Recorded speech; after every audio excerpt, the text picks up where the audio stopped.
Hi everyone, my name is Marisa and welcome back to ELLE Canada's YouTube channel. Today we're looking at one of the trends that was featured on the Try a Trend page in the magazine. It's the bold brows look, and I'm going to go through all the products that were featured as well as show you how I get bold brows.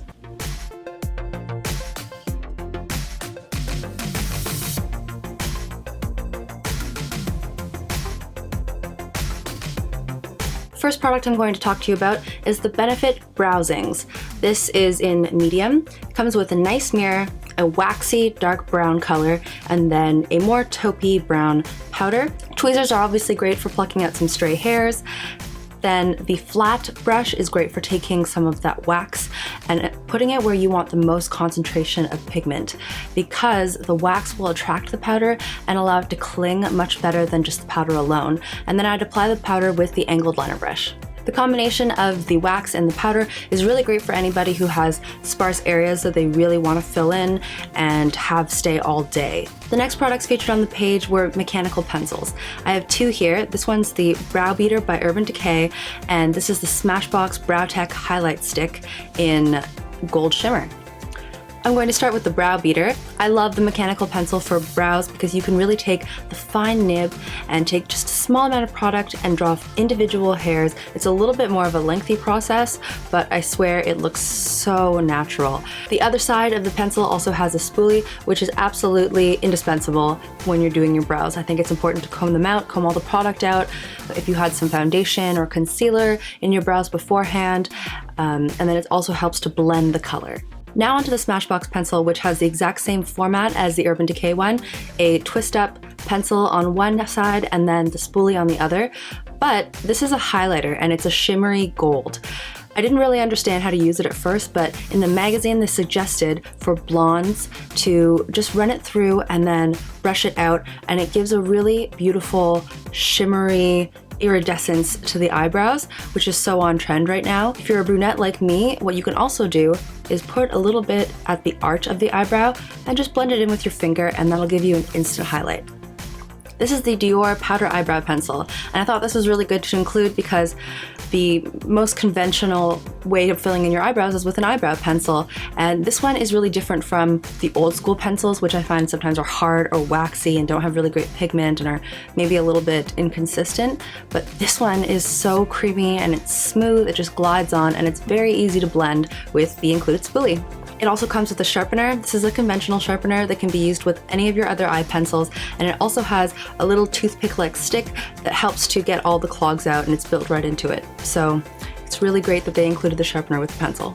The second part to awesome bold brows is to use a brow gel. These basically act like a mascara for your eyebrow hairs in that it plumps and lifts and adds a lot more fullness to your brows.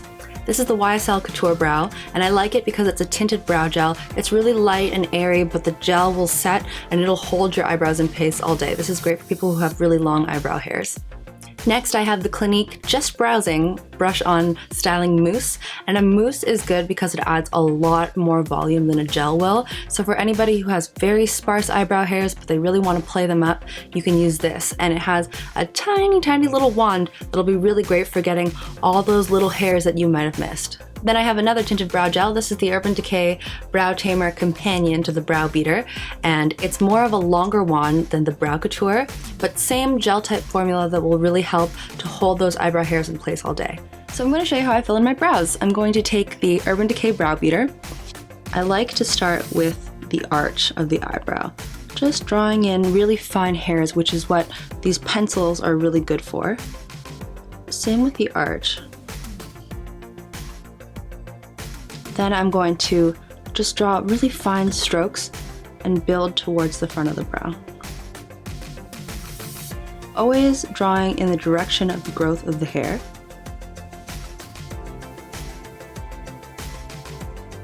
I like to elongate the brow as well because I find that it makes your eyes look wider, so I'm going to go ahead and do that as well. Obviously don't go overboard. I like to taper the pigment, so you'll notice that I left some of the places bare, but I really filled in the arch of the brow. I think that's just naturally what the eyebrow looks like. Going to take the spoolie brush and just brush through, and what that does is it softens everything out I'm now taking the YSL Couture Brow, and I'm just going to brush upwards in very short strokes. Basically just plumping and pushing all of those eyebrow hairs up. And like I said, that's just going to make everything look so much fuller. So there's the difference between a fully done up brow with the Brow Beater mechanical pencil and the Couture Brow eyebrow gel. And you can see the difference between the naked brow, which is a little bit more sparse in the arch, maybe not as long as I'd like it to be, and the fully done up brow. I'm gonna go on to the other side and I'll get back to you. So I'm back and I filled in the second eyebrow. As you can tell, I've done a little bit of correction to make everything look a little bit more similar, but the thing about brows is you're going to stress yourself out if you try to make them exactly symmetrical, and it also looks unnatural. You have to remember that brows are sisters and they're not twins, and that will really give you a little bit more peace of mind when you're trying to do your eyebrows. So that's it today. That's my take on the bold brows trend. You'll find it's very, very wearable, even if you don't have naturally the boldest brows, by just following the natural arch and the natural shape of your eyebrows. Until next time, I hope you all keep your brow game strong. Bye! If you try the trend, make sure that you send a picture to us on Facebook, Instagram, or Twitter. All of the links are on the screen right now and listed down below. Also, we love Snapchat, so make sure to Snapchat us and follow us at ELLE Canada.